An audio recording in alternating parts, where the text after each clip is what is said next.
மெரினாவில் கற்றனை தூறும் அறிவு சிலை திறக்கப்பட்டுள்ளது.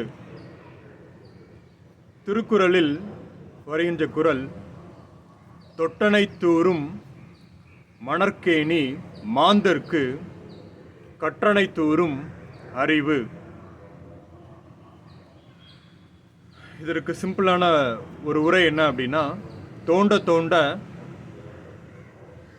ஊற்று நீர் கிடைப்பது போல தொடர்ந்து படிக்க படிக்க அறிவு பெருகிக் கொண்டே இருக்கும் என்பது.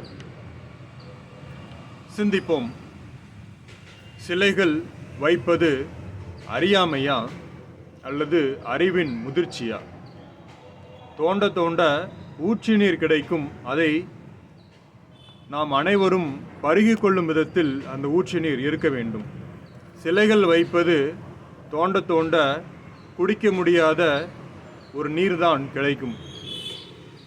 கற்றலின் அடிப்படை தன்மையை புரிந்து கொள்ளாமல் இதை போன்ற சிலைகளை வைத்து மக்களின் பணங்களை வீணடித்து மக்களுக்கு சிறப்பான சேவை செய்யாமல் மக்களின் பிணங்களுக்கு மலர்தூவும் ஒரு கேடு விளைவிக்கின்ற செயல் தமிழகத்தில் பெருகுகிறதோ என்ற ஒரு எண்ணம் எனக்குள்ளாய் எழும்புகிறது. சிந்திப்போம். பட் நான் ரொம்ப பாராட்டணும், எவ்வளோ க்ரியேட்டிவாக நம்ம அரசாங்கம் வச்சுருக்காங்க அப்படின்றது. திருக்குறளில் வச்சுருக்காங்க, அது பிறகு அவங்களுடைய ஆட்சி முறையோடைய சாதனைகளை மக்களிடத்தில் கொண்டு போய் செல்வதற்கு சரியான ஒரு இடத்தை தேர்ந்தெடுத்திருக்காங்க.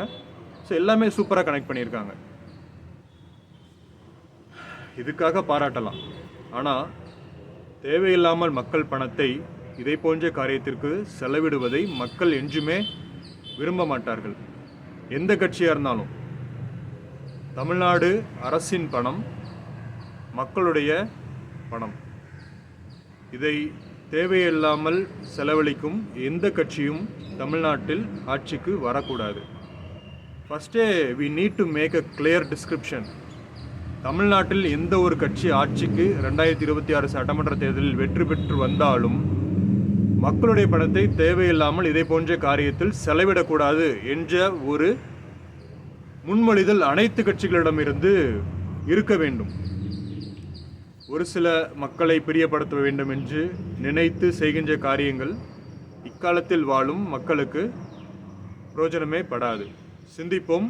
மக்களாகி நாம் செயல்படுவோம்.